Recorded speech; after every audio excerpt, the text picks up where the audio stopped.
Introducing DSG's 5MT podcast, where we draw inspiration from the annual 3-minute thesis or 3MT competition for PhD candidates, challenging them to explain complex research in 3 minutes or less. In each 5-minute episode, we'll dive into a marketing topic, giving you actionable information in a fast-moving and fun format. Tune in for quick, valuable marketing insights on the 5MT podcast by your DSG marketing team.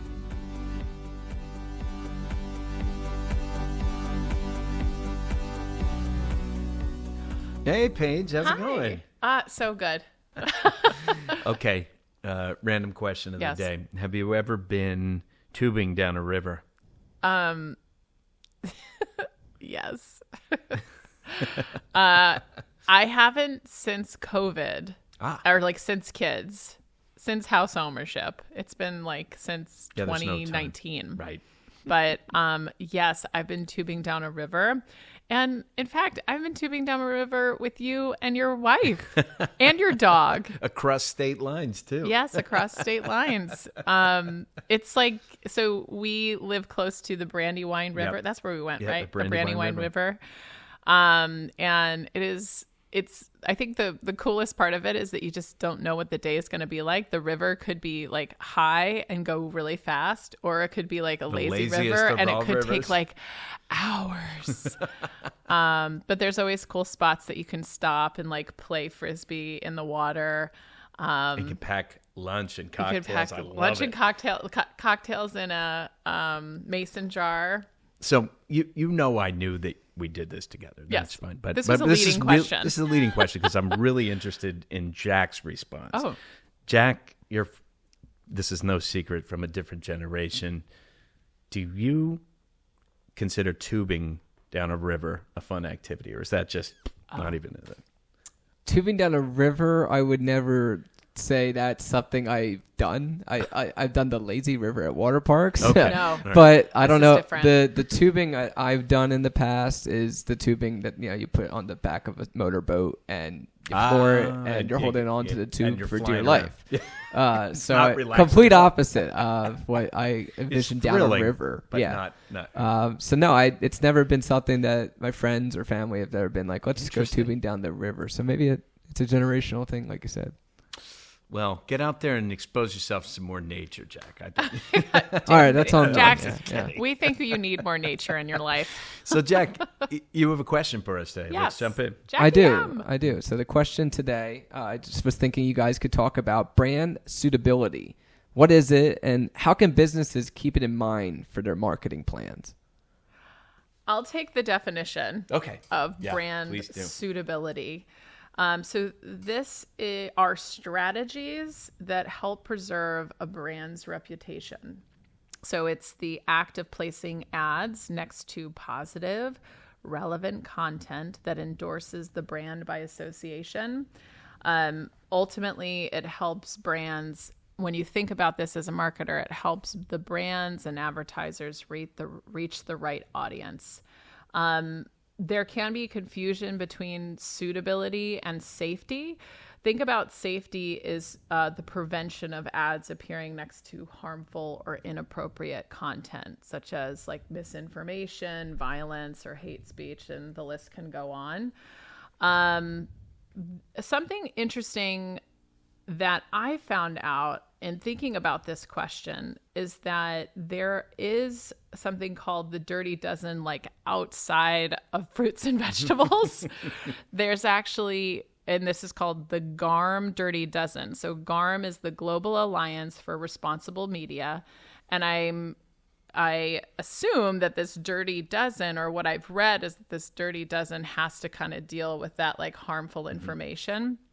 So something to keep in mind when you ultimately do any type of contextual advertising, which I don't want to do a jargon. I don't want to get a jargon point for that. So I'm going to define that as well.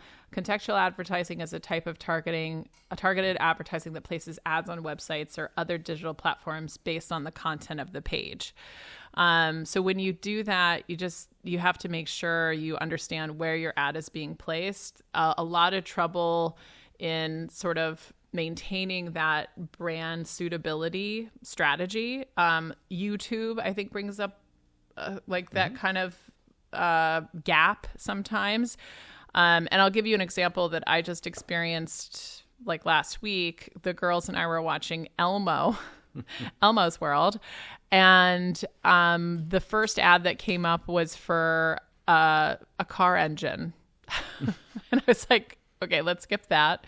And then in the middle of the show, another ad came up for Match.com or some sort of dating site. Yep. And I was like, man, this is like so inappropriate to like the girls watching TV and like total mismatch, right? Yeah. And so when you think about brand suitability, that's like kind of the complete opposite of what I experienced, right? And what those specific brands probably don't want. They don't want it to be shown under kids content. Yeah. I mean, it's a great point. And I think, Paige, one of the things I want to get across is, this is something that typically larger brands are doing and are thinking about or are asking the questions of their agencies. And they have this big apparatus around it that can help them prevent getting their message where it either A, doesn't make sense, or B, is harmful to themselves. But to bring it back to somebody who's advertising on behalf of themselves or their small business, this is definitely something you can take advantage of, or at least should take the time to think of before you place advertisements. And there are many different channels. I can rattle off a few, but if you want to do, banner ads through, Trade Desk or any of these things that promote Google ads, you can do ads on Facebook or Instagram or YouTube or whatever. Give it that extra context. Say where you want it to be. Use all the audience filters just so it's not getting it in front of people who are maybe sort of kind of a potential audience, but look for those things that are actually real, right? There's easy ways to do that. As an agency, we try to get out ahead of that, but it's not a bad idea to just say to your agency, look, where is this ad going to be? Where is this going to be placed? I don't want my ad next to a competitor. I mean, that's the cleanest thing, right? Or I do want my ad next to a competitor. That could be very helpful context for them to know. So, these are things that traditionally have, taken a lot of work to do, but platforms and delivery systems have gotten out there ahead of it.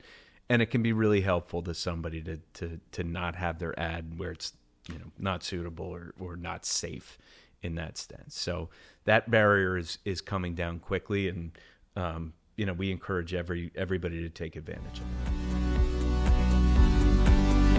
Thank you so much for tuning in to DSG's 5MT podcast. I'd love to thank my co-host, Mike Gatos.